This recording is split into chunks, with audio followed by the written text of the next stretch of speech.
Ze fleuren menig huiskamer op, plukboeketten. En ze zijn natuurlijk nog mooier als je die zelf hebt gemaakt. Bloemist Chantal geeft tips zodat je vrij eenvoudig een zomerlang plezier van je eigen plukboeketten kunt hebben. Als je in de zomer je eigen pluktuin wil hebben of heel veel kleur in je tuin, dan is april, mei de ideale tijd om alvast te zaaien en knollen te planten. Laat in het begin de zaadjes en de knollen binnen staan of op een vorstvrije plek waar wel licht komt. Zet dit pas na de ijsheilige ongeveer medio mei naar buiten, want nachtvorst, daar kunnen deze soorten niet tegen.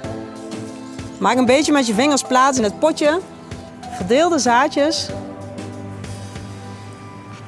en leg daarna voorzichtig weer wat aarde eroverheen.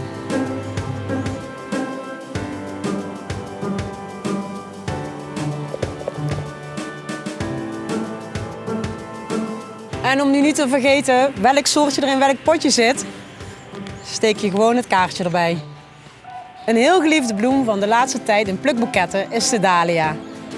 Plant een dahlia-knol voor de ijsheilige in een grote pot die je vorstvrij en in het licht kunt wegzetten. Zo heb je dadelijk, als je hem naar buiten kan zetten, heb je al een klein plantje staan en staat er meteen wat groens in je tuin. Als je helemaal klaar bent, hebben al deze zaadjes en knollen natuurlijk wat water nodig. Giet er steeds een beetje water bij en zorg dat de aarde licht vochtig blijft. En nu is het wachten tot deze allemaal op gaan komen. Heb je binnen nu niet zoveel plek, kun je dit ook allemaal buiten zaaien en planten na de ijsheilige. Het enige nadeel daaraan is dat je dan iets langer moet wachten tot je van je eigen pluktuin kunt genieten. Hier heb ik wat soorten liggen waarvan jullie net hebben gezien dat ik ze heb gezaaid of gepoot als knol.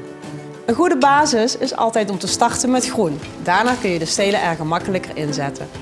Belangrijk is dat je alles goed schuin aansnijdt. Zorg ervoor dat er geen blaadjes in het water komen, want daardoor blijft het water langer schoon en zullen de bloemen ook langer houden.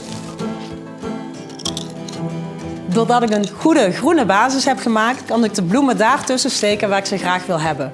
En dan hebben ze meteen houvast en blijft het mooi staan.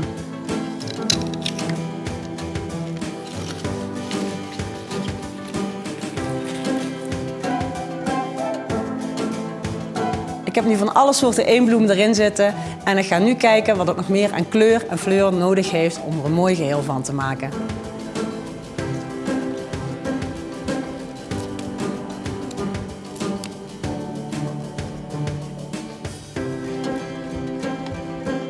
Haal ook altijd zoveel mogelijk blad van de bloemen af, want de bloemen verdampen het meeste door hun bladeren.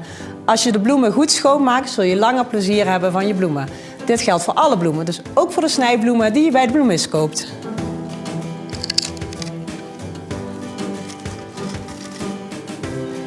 Zo, deze is klaar. Maar ik wil jullie ook graag laten zien hoe je heel gemakkelijk, heel snel kleine vaasjes kunt maken. Leuk voor op een klein salontafeltje of als je een feestje hebt in de zomer in de tuin.